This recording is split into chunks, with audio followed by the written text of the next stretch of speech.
Danas smo došli u Zavod za sport zato što želimo da uradimo lekarske preglede kako bi znali da je svako od učesnika koji se sprema za Australiju bez zdravstvenih rizika i da može da učestvuje u pripremnom periodu koji je pred nama.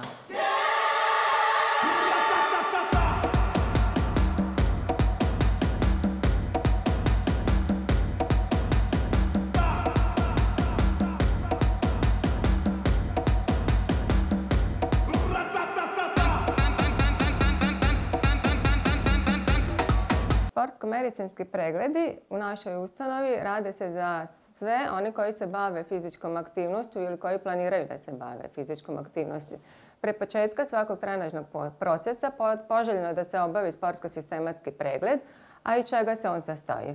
Prvenshodno, znači prvo se popuni jedan upitnik u kome se navedu sve trenutne i prethodne bolesti i neka stanja koja bi mogli da utiču na fizičku aktivnost. Zatim se obave laboratorijske analize koje podrazumevaju vađenje krvi, iz kojih se posmatra kompletna krvna slika, šećer u krvi i urin. To su najosnovnije analize na osnovu kojih možemo vidjeti da li je čovjek trenutno zdrav ili ima nekih problema, naročito šećer koji se ne može odmah otkriti, ne može dati znake da se nešto dešava u organizmu. Tako da, znači, vađenjem šećera možemo unaprediti već unapred neki problem koji se može javiti prilikom trenažne aktivnosti.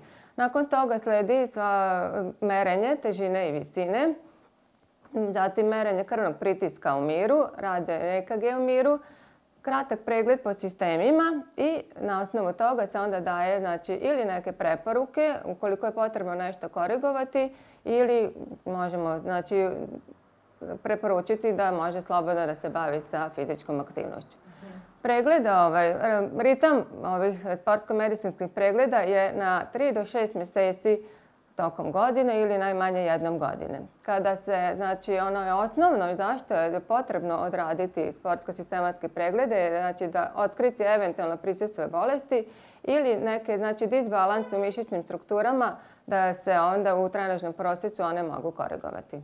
Uvijek je, pre početka bilo koje fizičke aktivnosti, naročito ovako jedne planirane, ozbiljne fizičke aktivnosti, jer bez obzira što je pitanje rekreativni nivo bavljanja sportom, svakako je preporuka da se prvo obave medicinski pregledi, zatim da se dozira trenažni proces i dalje da se to prati.